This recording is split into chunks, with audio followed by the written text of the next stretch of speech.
Hub podcast. Alex Barth, Matt Dolloff with you from 985thesportshub.com, 985 The Sports Hub. Ahead of Patriots spring practices, the team will get on the field for the first time this week. That's actually starting today. They'll have 9 OTA practices and then 3 minicamp practices over the course of the next month or so. Handful of those will be open to the media, including tomorrow. Actually, Dolph, you have the dates, right? Yes. Give a schedule there. The dates. Yes. Let me pull that up. Sorry. Okay. So, organized team activities. O stands OTAs. for organized, by the way. Not optional. Not optional. They are optional, but it doesn't stand for optional. That was a good note you made on 985thesportshub.com. Read his preview, folks. So today and tomorrow, May 19th and 20th, May 22nd, May 27th and 28th next week, and May 30th next week, June 2nd and 3rd, and then June 5th. And then June 9th through 11th is the mandatory minicamp. So that's the schedule for the next few weeks. A handful of those, I believe it's 3 OTA practices will be open to the media, and then all 3 in minicamp. So as we talk about this for the next few weeks, I just kind of want to start big picture. What we're looking for here when we get out to these practices, it's important to remember it's not like training camp where we get a linear look at what they're doing. Because we're going to see one day, and then they'll practice 2 or 3 times that we won't see. So it's not, whoa, last time we were out here, this guy wasn't playing, and now he's repping with the starters. Exactly, yeah. And you have to keep in mind that there's certain days we're not there, and that's probably when they're doing some of the more important stuff. So, keeping that all in mind, these are non-padded practices as well. It's mainly install. Bill Belichick used to refer to this as the teaching portion of the offseason, the instructional portion. The competitive portion comes later once the pads come on in training camp. But that doesn't mean there's nothing to glean here. You mentioned I have some takeaways up or some things to look ahead to on 985thesportshub.com. But the big thing for me here in all this is, and we can kind of repeat this take from this time last year, but it's a new coaching staff. And we're going to kind of get to see how they operate, what a practice looks like. There's been a lot of stories about how hands-on Mike Vrabel is and all of that. Now he's calling players out.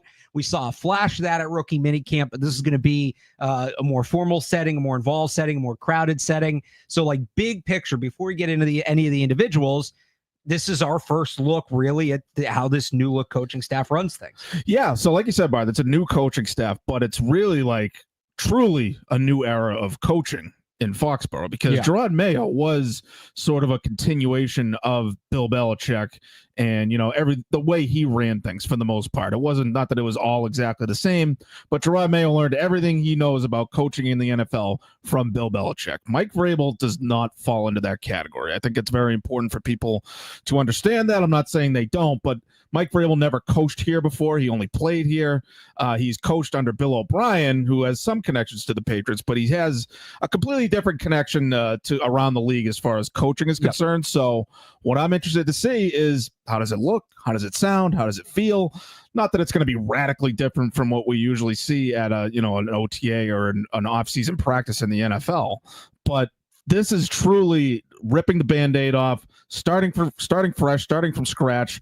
I think moving on from Joe Cardona, the long snapper, was the last piece of that Patriots dynasty. The last one, last one here who won a championship. And so, and obviously you have some holdovers on the roster, but there's no more connection to that Brady Belichick dynasty era Patriots. And so this is truly a new era, and I'm very interested to see how different it looks, if it feels and sounds any different with Vrabel out there. I mean, we already saw them running a couple of drills at rookie minicamp that I hadn't seen them run here. They ran this sort of modified Oklahoma thing where it obviously wasn't live tackling, but, offensive and defensive players starting backs to each other about 20 yards apart in a tunnel of players. And, they ran toward each other and the offensive player to make the defensive player miss and things like that. So that can always be cool when it's a new coaching staff, or we see this sometimes in joint practices as well.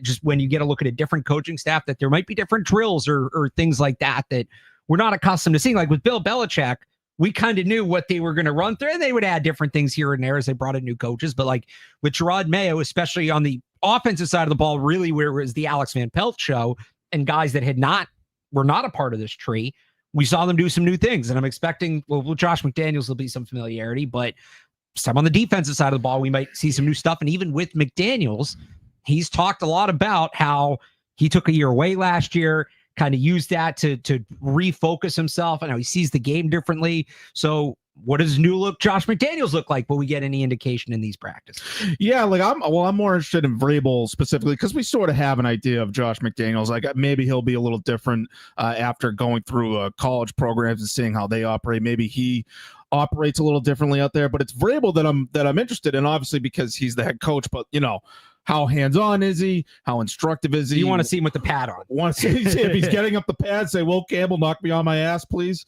I liked it. But yeah, like, what's his instruction like? How vocal is he? Like, I'm interested to see that. And I honestly, Barth, like, if you go back and you watch some old Titans practice videos, I think from training camp or minicamp or something like that, I know it's only like, an isolated video clip. It's not necessarily the whole practice, the whole picture of it. But honestly, Vrabel struck me as surprisingly positive and upbeat in these practice settings. Like, he's been compared to Bill Parcells with the way he's communicated and things like that, but I don't see him as this guy that's like going to be going around screaming at players if they do something wrong. Like, I feel like he's been pretty good at bringing the guys together and like sort of lifting them up in like sort of a more positive way. And so, not that we're going to have Vrabel mic'd up and we're going to be able to hear every word that he says on the field down there, but it's going to be open to only us. There's not going to be fans there. We're going to be able to hear some of what's going on. Not that we'll be able to report that, but like, it's just going to be interesting to see exactly how he approaches things on the field. And I wouldn't be surprised if it was, surprisingly positive. I don't expect him to be out there yelling and screaming, but I do expect it to be a different approach from what we've been used to seeing over the past quarter century. Well, there's some. I think he can be. What's the word I'm looking for? I think he can be critical, but it's a very player's way of being critical. Like, he'll needle you a little bit. He won't. Yeah, I think it's more, hey, you got to be better than that. That sort of thing. And I mean, he'll go up and hands-on coach guys. We saw it at rookie minicamp, but I think he's not just going to be like, hey, you effing suck, get off the field. You're not going to see that from him. I think if there is a little carryover from Belichick, there is some of that dry sarcasm. That you might see, but I don't think he's the kind of guy that's really going to, at least not in public, like chew a player out. And he's not going to absolutely insult them in the press conference like Parcells would with like Terry Glenn and things like that. So Milton Williams, was it last week, right? Told the story about how during one of the early workouts, wasn't an official practice, but they have workouts in the spring. They're running, it sounded like they're basically running gassers and, all right, you had to get to the goal line and back to the starting line in X number of seconds. And he knew he was going to be back in time. So he started to pull up, and he said, Vrabel called him out, said, like, you need to be you need to set the standard here. And he said that in front of the whole team. So I think that's kind of what it looks like. It's not necessarily, F you need to be better. It's, you can do better at this. Your expectations should be higher. My expectations for you are higher. So you should work harder to meet those expectations, kind of thing. Yeah. And I think it was probably wrapped into a whole idea of like, I know you can do this. I believe in you. And so I have this expectation of you, but I know you can do it. And so that's the expectation I have. Yeah, so it'll be interesting. Again, it's pretty much a whole new coaching staff. The only people that are left are on special teams, and these are not really special teams practices. They're not padded. So I am looking forward to see what they're doing with some of the tweaks to the kickoff, but that might have to wait until the summer. I'm waiting for training camp for that sort of thing. The kicker battle, I think, although, who knows? So last year, the kicker battle didn't really start until the summer. They didn't really kick field goals in the spring. Yeah. Maybe this year it's different. Also, this year it's not as truly as much of a battle, but yeah.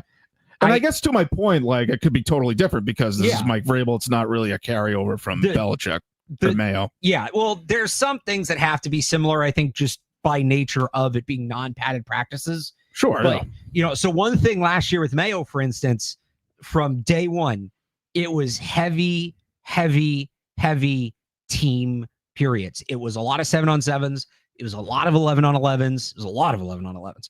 There really wasn't a lot, like they would do the individuals very early in practice, right? Or the positional drills very early in practice. And they wouldn't really go back to it. Once they got going about half an hour in, and that includes stretching and all of that, it was, all right, we're going to line it up, offense versus defense, and we're going to go. And it made for very entertaining practice. How well did it work? Well, they won 4 games. But that's something where, like, is Vrabel going to be as heavy on the team stuff? Is there going to be a lot more individual? Is going to be more individual because it's the spring and we get more in a team in the summer? Like, that's the kind of thing we'll be feeling out. Yeah, no, I'm looking forward to feeling out how the offense is sort of set up and the walkthrough nature of it.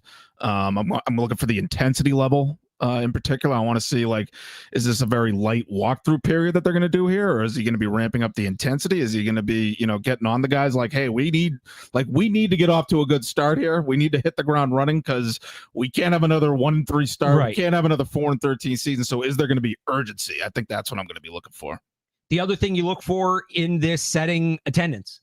As we pointed out, the O does not stand for optional, but these first practices are not required for players to attend. Some guys might have workout bonuses where they get paid more for attending, but not required to attend. Minicamp's different. Minicamp is mandatory, but so that's the kind of thing you look at. New coaching staff, right? Who's going to step up? Who's ready? Is there anybody that's not there that it's like, man, he probably should have been there because his spot's on the line, whether it's a starting job, a roster spot. So attendance will be one.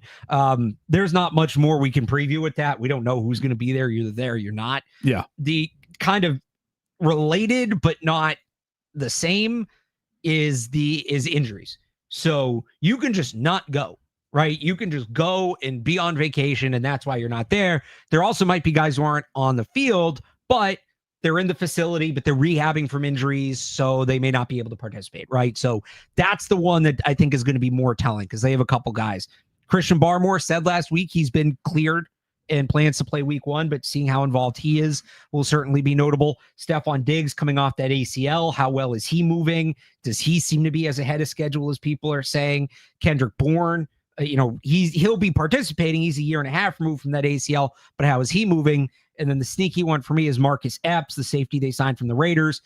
They still need that deep safety. They don't really have anybody that definitively plays that position other than Epps. He tore his ACL in September, so he should be further along at this point, but where's he at? So those are the guys I'll be looking at, injury-wise. Are they on the field? If they are on the field, how do they look? Yeah, Diggs is the obvious one, and I think it's worth saying that, he probably doesn't need to be there right now in terms of picking up the system, learning the McDaniels offense. Like you can have trust in Stephon Diggs that he's going to be able to pick that up without having to be there for OTAs in May. And at the same time, physically, I mean, there's videos of him on social media where it's like he looks like he's at full strength, and you look at some of these videos and it's like, how is this guy not going to be able to play week 1? But then again, running around a cone for 3 seconds on Instagram is not necessarily the same as playing football. So I'm going to be interested to see if he's there in the first place and where he's lining up, how much he's lining up. That's going to be something that's worth watching. Barmore is a guy where one more thing on Diggs before we move on to Barmore. Yeah. Even if he can get out there, like what I'm interested in is, okay, I don't expect him to be a full participant. That would be, if he is, great. Awesome sign. He's way ahead of schedule. Can he just get out there and run a couple of routes with Drake May so they can get on the same page, get their timing down? May can figure out where Diggs likes the ball. Diggs can figure out kind of the timing that May wants to work with. Yeah. That's the big thing for me. If Diggs can get out there and run a couple of routes with Drake May each day, like if he can do that for where he is coming off that injury, I think that's a really encouraging sign. Yeah, absolutely. Yeah, that would be the one reason that I would want him to be out there as soon as possible, is to build that connection with Drake May, right? Yeah. So that'll be worth watching. But yeah, to move on to Christian Barmore, I know he's coming back from the blood clot, and so if they want to take it easy with him and ease him back in and say, look, we don't need you right now physically, that I understand.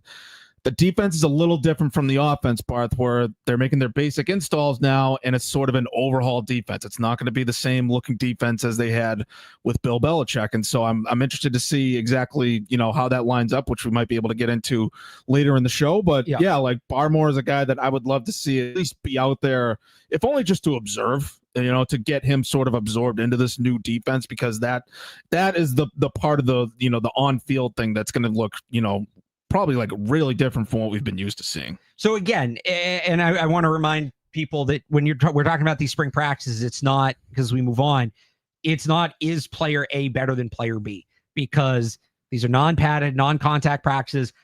I'll give you a spoiler alert. All the guys that are fast are going to look really good. Tyquan Thornton used to tear these practices up. Okay. Yeah. So it's more about, okay, where is this player playing? Is this player getting first team reps over this player right now? Because there is a little bit of, the competition will open up in the summer. Who has the early advantage? A lot of the times this time of year, it's simply veterans. Bailey Zappi was repping ahead of Drake May for the first spring practice last year. By the end of the spring, it had flipped. Takes time.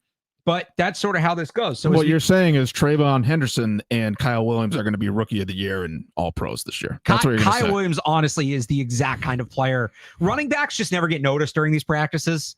Because usually they hand them off and then like that's the end of the rep. It's all about like the scheme. Yeah, it's not about breaking a home run. Kyle Williams, this is the exact kind of setting where Kyle Williams should go nuts. Like it really is. So there's going to be a Drake May bomb to Kyle Williams. Going to be like, here we go, Kyle Williams season. Even though like one of his big questions coming out of school has got to be better against press, which we won't see. Well, we'll see, but not full contact press. So keep an eye on that. But I want to talk about the wide receiver position because this is where who is playing ahead of who is getting the reps. Like we're actually going to learn a lot about where things stand going into the summer and maybe how the coaching staff views some of these players. Starts with last year's rookies, Jalen Polk, Javon Baker. Usually a couple guys like that, especially Polk, the second round pick. With that draft standing a year removed, we're not talking about them being on the bubble. We're not talking about their roster status, even though they had a rough year last year. Both of them, usually those guys are at least going to get a second year. New coaching staff that's taken a hatchet to the roster might feel differently. Is Polk in the regular mix? Is he out there with, Pop Douglas and Mac Hollins and Kendrick Bourne and Diggs if he's healthy? Or is he kind of with that second unit? Is he catching passes from Drake May? Is he catching passes from Josh Dobbs? Is he catching passes from Ben Woldridge? Right? Like, where are the third string quarterback? We'll get to him. Where do Polk and We're going to get to him. We're going to get to him. Oh my God. Where do Polk and Baker fit in that puzzle? I think that's a really important question here. Kendrick Bourne, kind of the same thing. He's a veteran, so he might get a little more deference here, but where does he fit into the picture and how is he moving, a year removed from that ACL? So I think a lot of the questions about this crowded wide receiver room, like we don't even know where to start at times with this conversation. We're not going to get everything answered this spring, but we'll get a much better base idea of, okay, here's where everybody stands heading into camp. Here are the guys that we'll get a better idea of who's really on the outside looking in and who maybe the team values more in terms of the guys returning from last year. Yeah, it's a big question for Josh McDaniels, right? And so knowing Josh, not just knowing him, but just knowing that Josh McDaniels is here and how they approach the offseason, I would expect Kendrick Bourne and Mac Hollins to have at least a decent sized workload in terms of the reps when they get out there in the team drills. Doesn't mean that those guys are going to be starting, playing every snap, anything like that, but I expect those guys to be out there. And so, it does get back to the second year players, Polk and Baker. How does Pop Douglas fit into the equation? Is he definitely the guy in the slot? I feel like he should be, but I feel like none of these guys are, total locks to, be in a prominent role. I'm not saying make the team or anything like that just yet. But part of it is there's so much versatility. So it can be the same guys in different alignments. Exactly. Yeah. But like McDaniels, typically runs the standard 3 receiver set. And so I do wonder who's going to be the X, Y, and Z, that whole thing. But I do expect Mac Hollins as a free agent addition who has familiarity with Josh McDaniels from the Raiders to be out there. And I expect Bourne, from going back to 2021 with Josh McDaniels, I expect them to have sort of like, call it a head start on the other guys in the depth chart in terms of, knowing where to line up and things like that. I know Bourne has historically had trouble like with lining up right and things like that. But I expect them to have sort of a leg up in that department. And that's why you might see them early on getting those reps. And it might just take some time for a guy like Javon Baker, especially, but Jalen Polk too, to sort of, get back and assimilate them into this system and then see if they line up differently as camp goes on. Yeah, that's another good point. Even the guys who are returning, like where are they going to play? Because Kyle Williams can play X, Y, and slot. Diggs, X, Y slot. Or sorry, Z, X, Z slot, X, Z slot. Pop can play Z slot.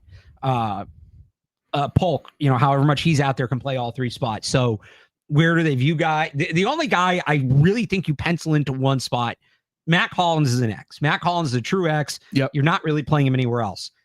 Kayshon Boutte, for the context of what they're doing, is probably an X, but like he can play Z too. And if they're going to put Kyle Williams on the outside, where does Boutte go? That's another guy that, again, is on that bubble. And where's he going to play? Maybe he gets more opportunities early on as a veteran, but because we should mention him, because we didn't even mention him there for a while. Like we're going to kind of start to see this thing get sorted out, not just in terms of who's going to make the roster, but okay, you have all these guys with all this versatility, who's playing where. Oh, I wouldn't be surprised. So there's 2 parts to this. I wouldn't be surprised we see a bunch of guys in a bunch of spots because there is that versatility. And on one hand, this is a teaching period. hey, we might end up using you at 2 or 3 different spots this year, so we want you to kind of get familiar with them all. On the other hand, that might be indicative of what they're going to do, because Josh McDaniels, like you said, he'll use that 3 wide receiver set quite a bit, but he has no problem mixing it up within those 3 receivers. That's part of the beauty of his offense, is they'll essentially run what's on paper, the same play, but they'll run the same play with 4 or 5 different, like with a completely different set of the 5 skill players. So you're defending it very differently than you would be, depending on who the personnel is. So the placement thing is going to be interesting, like where guys are playing, because it might be indicative of just, we're going to play everybody everywhere. Yeah, well, I look at it as like putting a puzzle together, right? Yeah. And in this case, they actually made the puzzle themselves, right? So you could look at it almost like Josh McDaniels has been sort of reinstalling his offense here, and you look at each individual play as a piece of the puzzle, right? And so certain guys fit in differently with individual plays, and so OTAs is going to be him dumping all the pieces onto the table, and now it's time to sort of arrange it, see if that all fits together. And so I guess it's going to be a while before we see how it comes together, but like there's going to be different guys lining up at different spots as sort of pieces of a whole, and might just be a little hard to interpret that, early on in these OTAs. In that analogy, who are the corner pieces? Oh my God. Mac Hollins is like an easy corner piece because you just know like exactly where to put him. I'd say like a guy like Kendrick Bourne would almost go right in the center because you don't know where the hell he's going to line up. Diggs is a guy where you can almost put him anywhere, right? Yeah. So he's like the versatile piece that they almost cut themselves like after the puzzle's finished. Like, okay, this one's going to go where we need it, right? He's the missing piece. I like that. Missing piece. There you go. I like that. One other spot that's going to have some competition is left guard, with City So, Lane Robinson, Cole Strange reviewed as the favorites. Wes Schweitzer in some pictures from those phase 2 practices was out there. That's another thing where I wonder if it's just a veteran getting the edge early on. Schweitzer played 1 offensive snap last year. Yeah. He's started 13 games for the Jets, COVID. Right? Yeah, for the Jets. I mean, he started 13 games since COVID total. So not somebody, look, he's in contention to win the job. I'm not going to say he shouldn't get it, but like they have some other guys. This is another one where it's not padded. We're not necessarily going to see who's the best player, especially since so much of it is behind closed doors. But what might happen is, all right, we go out there on Tuesday. We go out there tomorrow. All right, it's Wes Schweitzer. Makes sense. It's the veteran. We go out there next week. Oh, City So's out there. He's getting more reps. So that might tell us behind the scenes they like whatever City So is doing, or Layden Robinson or whatever. And we'll see by the end of the spring, is it still Wes Schweitzer getting the majority of those reps heading into camp, or has somebody done what they needed to do in the non-padded portion? So there'll be a long way to go. But has somebody done what they needed to do in the non-padded portion of these practices in order to put themselves in that lead spot in pole position for that left guard spot heading into training camp? I like City So for this job. I do. He played well in McDaniel's system 2 years ago or 3 years ago, 2 years, whatever it was. He played well as a rookie. It wasn't with McDaniel's. Last year, he got off to the best start in camp, got hurt in the preseason, never recovered. He fits the McDaniel's mold more as his big mauling guard. I like him for that spot. Yeah, I think generally I like City So. He was expected to be he was on track to be the starter last year. He got hurt, sort of derailed this whole season. The Schweitzer thing, like that's a variable guy. Like that's a guy that they signed this offseason. And so I almost liken it to what I was saying about the receivers, where it's like that's a guy that they trust. That's their guy that they signed. And so initially they're putting Schweitzer in there because they know that they know what each other want out of that spot. And so he's going to go in there early on. Doesn't mean Wes Schweitzer is going to be the starting left guard for the New England Patriots. Right. So I feel like maybe the other guys just need some time, or maybe the coaches need some time to figure out what they want to do with those guys. And so I would put City So in the lead just in general, if you wanted to project the roster right now, so to speak, project the offensive lineup. But Layden Robinson's another interesting one. He's a guy that, he showed some potential, at least last camp. I think he has work to do as a pass protector. I think that's where he had most of his issues. So I don't know if he's going to, pan out long-term in that regard, but I would say he's a legit candidate. And I'd say it's between So and Robinson for that starting spot in the long term. Yeah, we might see Jared Wilson there a little bit as well. I think they're going to focus more on him competing at center. And I think he can beat out Garrett Bradbury by week 1. I don't think we're going to see that happen this spring. I still think we're going to go into the summer with Garrett Bradbury starting center, but I think Jared Wilson will be right there. One other spot on offense that I'm going to be watching, and that is the quarterback position. Obviously, Drake May's a starter. We're not doing that whole thing again. May watches. We might still do it in the summer just because he's a starting quarterback. But we're going to be watching him, but not whether he's starting. Right, no quarterback competition. Josh Dobbs the backup. But a lot of teams now with this emergency third quarterback rule like keeping a third quarterback on the roster, or at least, at a prominent spot on the practice squad. That was Joe Milton last year. Obviously, they've traded him. They didn't draft a quarterback. Ben Woldridge, the 25-year-old UDFA, is in that spot.